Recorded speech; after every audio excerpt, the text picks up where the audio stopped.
Mesdames, Messieurs, chers consoeurs et confrères de la presse, bonjour et bienvenue à toutes et à tous au Forum Liberté. Nous recevons aujourd'hui Lotfi Ben Mohamed, bonjour. Vous êtes le président du Conseil national de l'Ordre des pharmaciens. Alors, il y a une riche actualité en ce moment. Tout d'abord, nous allons aborder la nouvelle loi sanitaire qui va passer prochainement à l'Assemblée nationale. Vous allez également aborder des questions relatives à l'industrie pharmaceutique, aussi la disponibilité des médicaments, ou encore la politique du remboursement. Et puis, comme vous venez d'être réélu à la tête du Conseil de l'Ordre, vous allez certainement nous donner un aperçu du plan d'action pour ce nouveau mandat. Alors, comme le veut la tradition, vous allez avoir un bon petit quart d'heure pour nous expliquer tout cela. Et juste après, nous allons revenir avec l'assistance pour le débat. C'est à vous, M. Ben Mohamed. Merci, Ahmed. Mesdames et messieurs, je veux d'abord remercier, bien sûr, Liberté et le Forum de Liberté pour cette invitation. Effectivement, comme vous l'avez annoncé, l'Ordre vient de procéder au renouvellement de ses instances en octobre et en janvier, en octobre 2014 et en janvier 2015. Aujourd'hui, donc, ma communication va porter sur un certain nombre de points. Tout d'abord, je voudrais rappeler en quelques minutes, en quelques mots, le rôle de l'Ordre. Alors l'Ordre, d'abord, c'est une institution créée par la loi 97, c'est-à-dire une loi, ce n'est pas une association ou un syndicat, mais une institution qui a des prérogatives. Il est défini comme partenaire naturel des pouvoirs publics. Et il représente l'ensemble des catégories professionnelles. Il ne représente pas simplement les pharmaciens d'officine, parce que très souvent la confusion est faite avec le syndicat. Et il représente à la fois l'officine, les hospitaliers universitaires, les hospitaliers, la distribution, la biologie et les industriels. Il représente donc l'ensemble des pharmaciens exerçant en Algérie. Plus de 13 000 pharmaciens.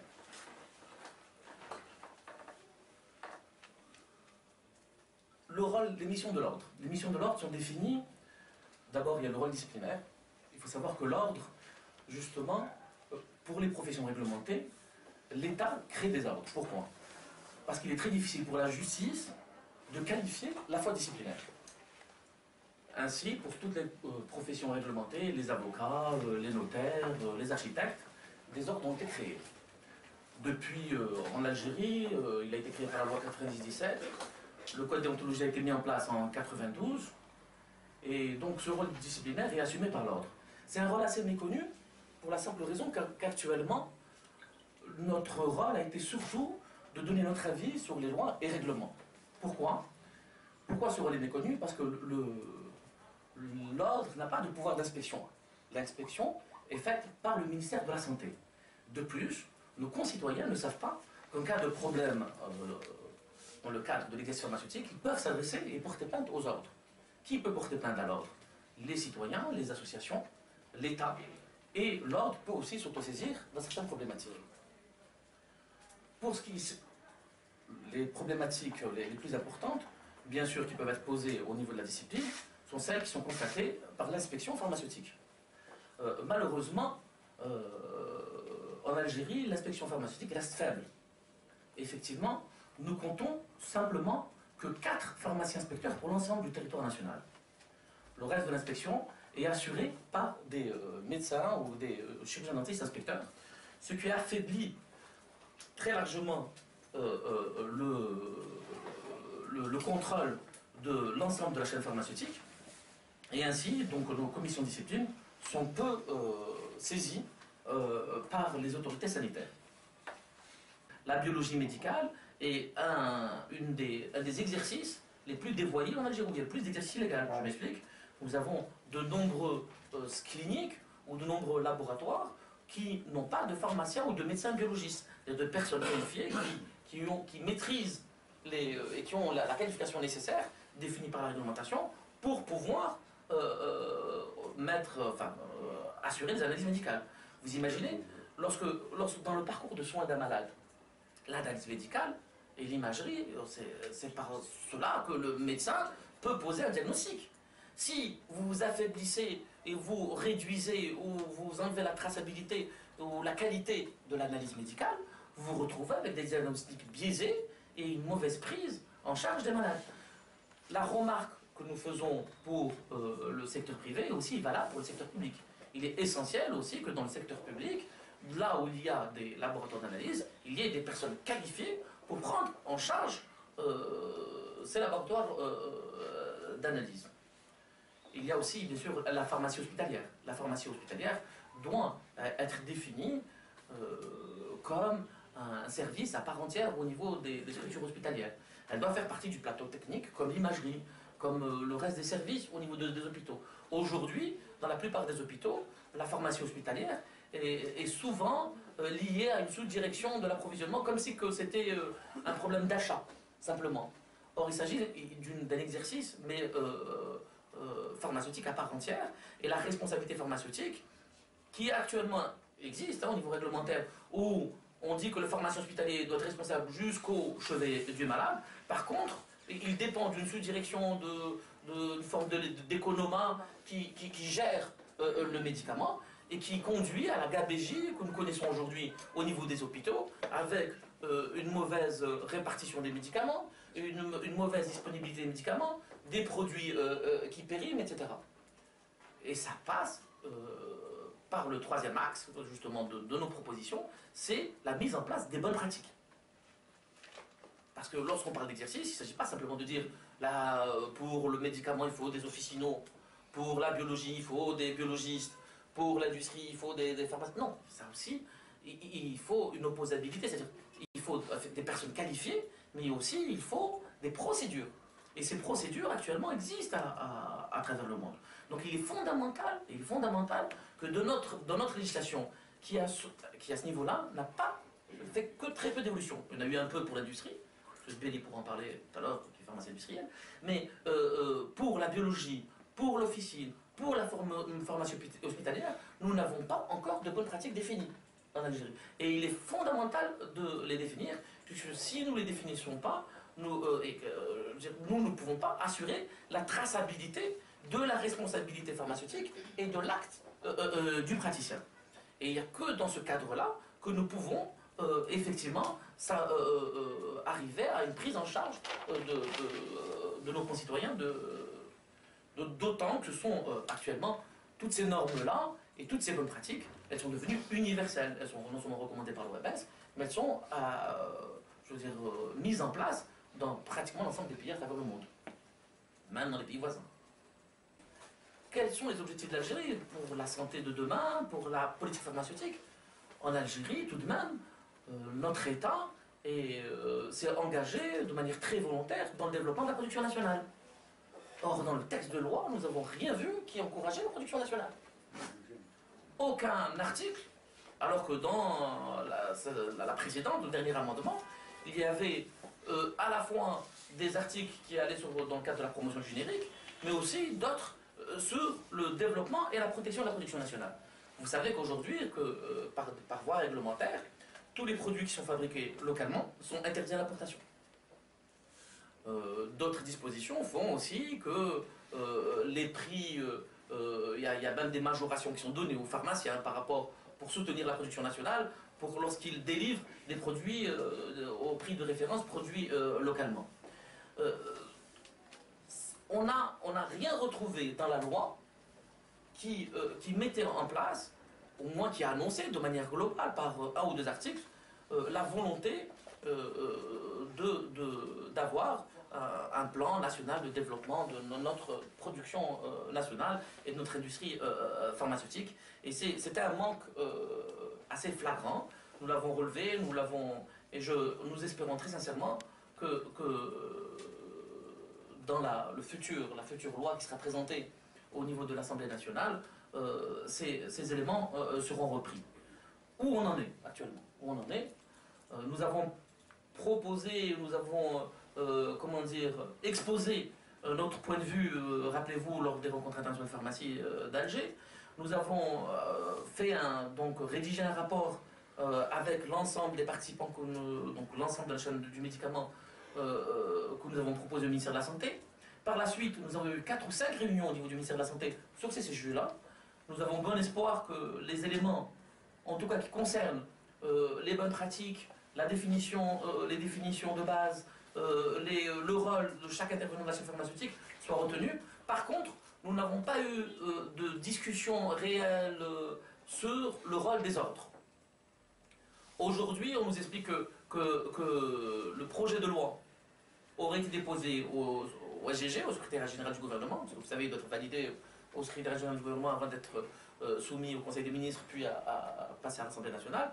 Nous n'avons pas eu accès pour l'instant à cette mouture-là. Donc nous ne savons pas ce qui a été retenu ou pas retenu. Nous espérons très sincèrement que les propositions que nous avons faites, qui ont eu l'assentiment de l'ensemble de la chaîne pharmaceutique, des syndicats privés, des praticiens privés ou publics, des ordres, des institutions, des opérateurs, et puis même celles des assises, soient retenues, parce que nous estimons réellement que cette loi-là, si, ça doit être le point de départ justement pour pouvoir mettre en place une véritable politique de santé et une politique de développement de la pharmacie et pour prendre en charge de manière réelle et avec une qualité universelle sur la politique du médicament. On a parlé de la loi sanitaire, je vais passer sur la politique du médicament, c'est le deuxième volet. Dans combien de temps? À peu près 5 minutes. Je réduis? Oui, pour donner la possibilité au débat. Sur la politique du médicament. Sur la politique du médicament, d'abord quelques chiffres. Le marché du médicament, c'est 3 milliards d'euros, à peu près. 3 milliards d'euros. 2 milliards à l'importation, 1 milliard à la production. En volume, c'est 700 millions de boîtes. 300 millions à l'importation, 400 millions à la production. Alors vous voyez qu'en valeur, la production nationale en valeur, c'est un tiers, c'est 1 milliard d'euros sur les trois. Et en volume, par contre, c'est plus important que l'importation.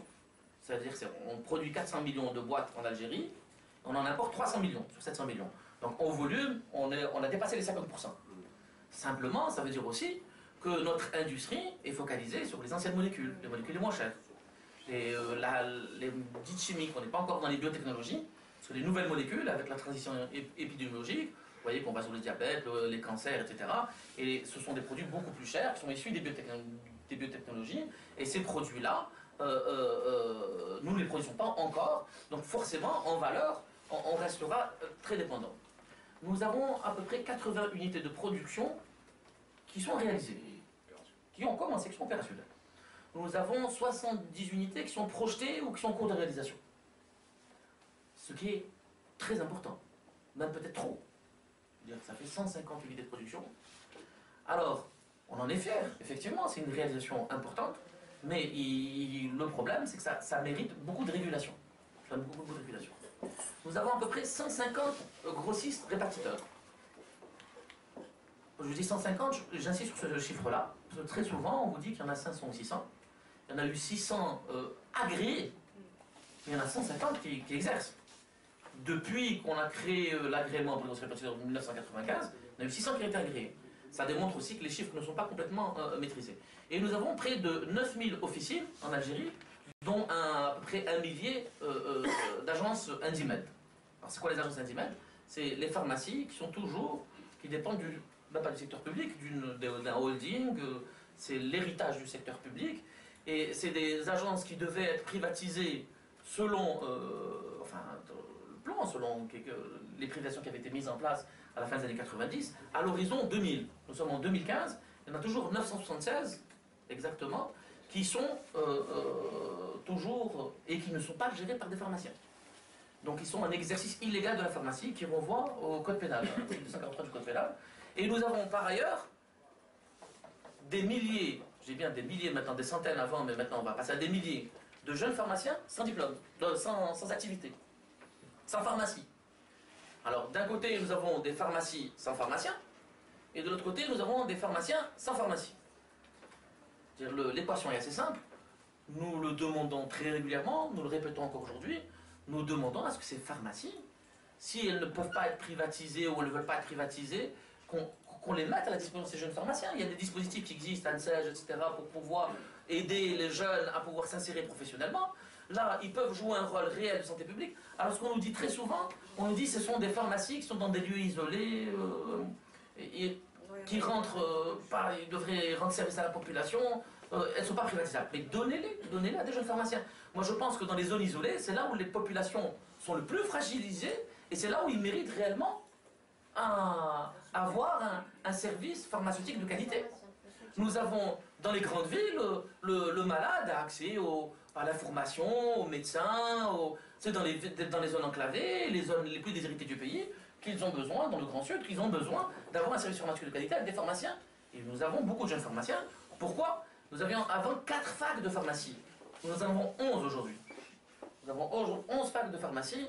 D'ailleurs, nous demandons à ce qu'il y ait un numerus clausus, c'est-à-dire que la formation réponde aux besoins du secteur.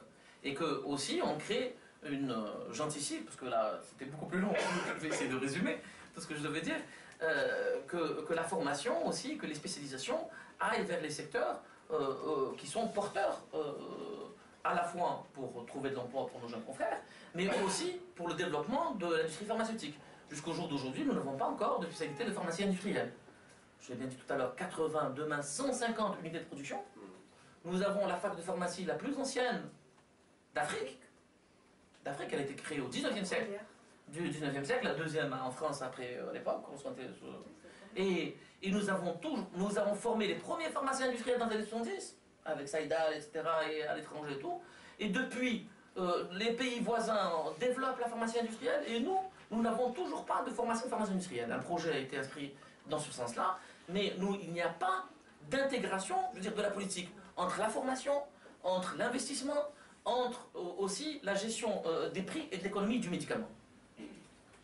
Et ça me permet justement de passer à la problématique justement de la politique du médicament. La politique du médicament, il y a le triptyque du médicament, c'est quoi? C'est 3 choses. C'est la disponibilité, l'accessibilité et la qualité.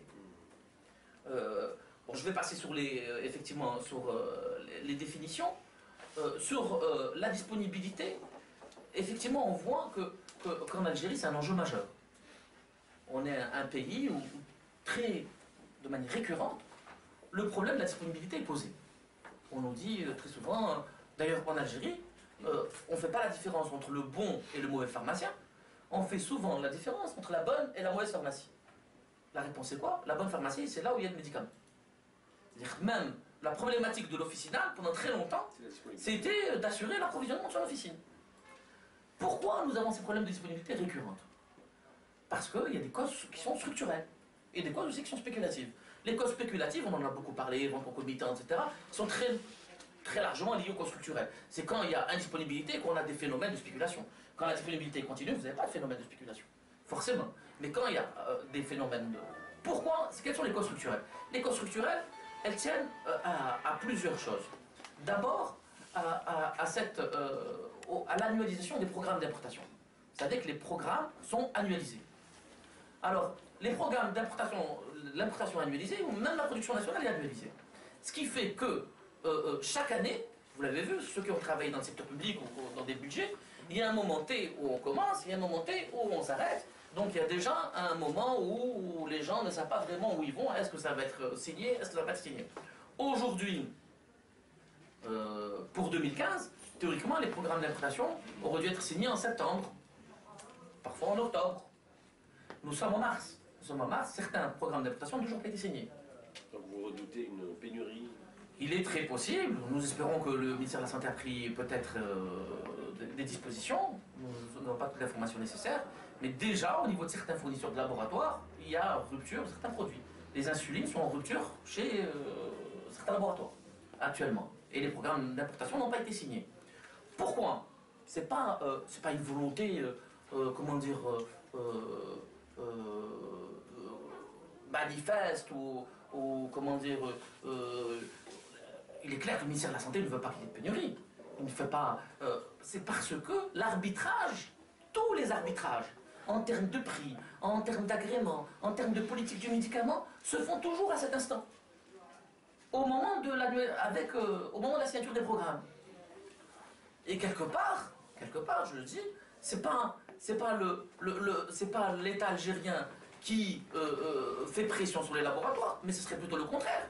Puisqu'on fait pression sur les laboratoires, effectivement, pour leur faire baisser leur prix, ou pour renégocier un certain nombre de choses, mais d'un autre côté, les laboratoires aussi font pression sur l'État algérien, puisque si on ne signe pas les programmes, on se retrouve en pénurie. Non, on pense très sincèrement, c'est pour ça qu'on veut qu'il y ait cette création de l'agence du médicament, que la politique de prix, de disponibilité, des programmes, ne doit pas être simplement annualisée, elle doit être liée à l'AMM, à l'autorisation de mise sur le marché, qui est de 5 ans, qui permet d'avoir une lisibilité sur le marché, que ce soit en termes de disponibilité ou en termes aussi par rapport à la production nationale. Sur la disponibilité aussi, je voudrais poser aussi, bon, qu'est-ce qui crée aussi les problèmes de disponibilité? C'est aussi que nous avons aussi un marché qui, en tout cas pour ces 5-6 dernières années, est en croissance permanente.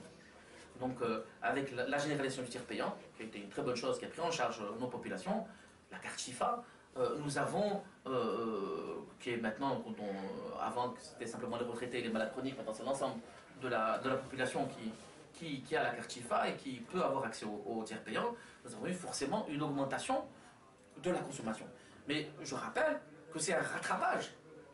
Je dis bien c'est un rattrapage. Actuellement, on a donné les chiffres tout à l'heure, 3 milliards d'euros, 3 milliards de dinars, rapporté à la population, ça fait à peu près 80 $. 80 $ par habitant. On ne va pas se comparer à la France, mais la France c'est 500 €. 500 €. Et l'ensemble, pour vous dire la consommation de notre continent, l'ensemble du continent africain, c'est 3% de la consommation mondiale. C'est 3% de la consommation mondiale. Donc nous restons à des niveaux de consommation. Là, c'est aujourd'hui avec la mise en place et le développement de la prise en charge de nos populations que nous commençons à arriver à des niveaux de consommation corrects. 80 $ par habitant, 2 milliards à l'importation, ça paraît beaucoup, c'est des chiffres qui paraissent énormes, mais qui restent relativement faibles par rapport aux problématiques de santé qu'il faut prendre en charge. Si on devait faire des comparaisons, les véhicules, c'est plus de 6 milliards de dollars il y a 2 ans, je crois. Le tabac qui tue, le tabac qui rend malade, le tabac qui augmente la consommation de médicaments aussi, c'est 2 milliards d'euros. C'est 2 milliards d'euros à l'importation. Donc, ces chiffres-là ne doivent pas affoler. Je veux dire, et puis, bon, je veux dire, si demain, en tant que citoyen ou consommateur, on devait vous dire quelles sont les priorités pour vous prendre en charge, c'est bien sûr d'abord votre santé, avant votre bien-être, avant la consommation d'un certain nombre d'autres produits. Donc, nous avons bien le mot sur l'accessibilité. Oui, vraiment, un petit mot pour ouvrir le débat. Oui, mais pour ouvrir le débat, oui, j'allais dire, bon, j'enlève cette je peux parler directement, c'est beaucoup mieux, d'autant que j'ai pas d'écran. Sur la production nationale, il y a des choses qu'il faut, et sur les marges et l'économie du médicament. Je m'explique. Actuellement, et c'est une réalité, on le sait tous, que l'économie algérienne pâtit de la baisse du prix du pétrole. D'un pétrole à 110 $, on est descendu à un pétrole à 40 ou 50. Il est normal que les autorités réfléchissent à réduire, les prix, réduire les dépenses en termes d'importation. Il y avait un volume global de 40-50 milliards d'importation. On réfléchit à réduire ce volume d'importation. Simplement, il ne faut pas que cette régulation soit simplement faite dans le cadre d'une maîtrise comptable. C'est-à-dire qu'on ne dit pas on baisse le chiffre, on baisse les prix, donc on va y gagner. On y gagne peut-être au volume d'importation, au volume global de consommation, ou de remboursement de la sécurité sociale. Mais il faut savoir qu'il y a aussi derrière une économie. Tout à l'heure, on disait qu'il y avait plus de 150 unités de production, 80 réalisées, 70 qui vont se réaliser. Ces unités de production, elles ont été réalisées à coût de devises fortes. C'est des milliards d'euros qui ont été investis à travers l'enveloppe de devise de l'Algérie. Enfin, c'est des gens qui ont accès à des crédits. Et ces crédits, comment ils les ont eus? Ils ont fait des études de marché. Ils ont déposé. C'est par rapport à des prix qui existaient sur le marché. Quand vous baissez les prix de 30, 40 ou 50%, il n'y a plus de viabilité économique pour ces projets de production. Quand vous baissez de 40-50% les produits pharmaceutiques, le pharmacien d'officine va avoir ses revenus baisser de 40-50%. Il a une marge, le pharmacien d'officine. Une des marges les plus faibles au monde déjà. Donc, ce qu'on dit nous, c'est que lorsqu'on prend ces dispositions qui doivent être prises, il faut simplement qu'il y ait une cohérence économique. Il faut qu'il y ait l'expertise et il faut qu'on pense à tous les aspects. qu'on ne pense pas simplement à la facture, mais qu'on pense, parce que si demain justement on doit être moins dépendant du pétrole, c'est pour produire autre chose. Sur le médicament, nous avons pris actuellement une option réelle grâce à la volonté justement des pouvoirs publics, en interdisant l'importation des produits fabriqués localement et en imposant à l'ensemble des laboratoires et des importateurs d'avoir des unités de production en Algérie. Donc aujourd'hui, nous avons un tissu économique qui peut réellement jouer un rôle dans la croissance économique de l'Algérie. Nous pouvons jouer un rôle majeur en Afrique dans la production du médicament et en créant de la valeur, soit en exportant même de la valeur localement. Donc la maîtrise comptable de dire simplement je baisse les prix, pas simplement à l'importation, même à la production nationale, on est en train de baisser les prix à travers le tarif de référence et à travers l'enregistrement des prix, on est en train de baisser les prix, on tue cette économie. On tue cette économie c'est-à-dire on a une vision simplement de consommation. On réagit en tant que consommateur. C'est-à-dire on ne voit à travers le médicament qu'un coût. D'abord, il y a une problématique de santé publique qu'il faut gérer, c'est-à-dire il faut la disponibilité, il faut la qualité, parce que la baisse des prix engendre inexorablement et inévitablement une baisse dans la qualité. Je peux vous dire que lorsque vous fabriquez un médicament, vous avez différents types et différentes qualités de matières premières. Si vous baissez les tarifs de 30, 40, 50, 60, 70%, 80%, comme ça se fait aujourd'hui, on peut avoir des conséquences. Nous avons un laboratoire national de contrôle qui est au niveau aujourd'hui, mais on peut avoir des problématiques de ce type à un moment donné. Donc, moi, ce qu'on demande, nous, ce qui est important, c'est que cette problématique ne soit pas gérée simplement lors de la signature des programmes d'importation et de distribution, mais qu'il y ait une réflexion qui soit engagée, qu'il y ait une expertise qui soit mise en place, et elle doit être faite à travers la création de l'agence du médicament. Bien. Merci beaucoup, M. Ben Ahmed, d'avoir accepté notre invitation et d'avoir été notre invité aujourd'hui. Merci, très bonne journée. Merci à vous.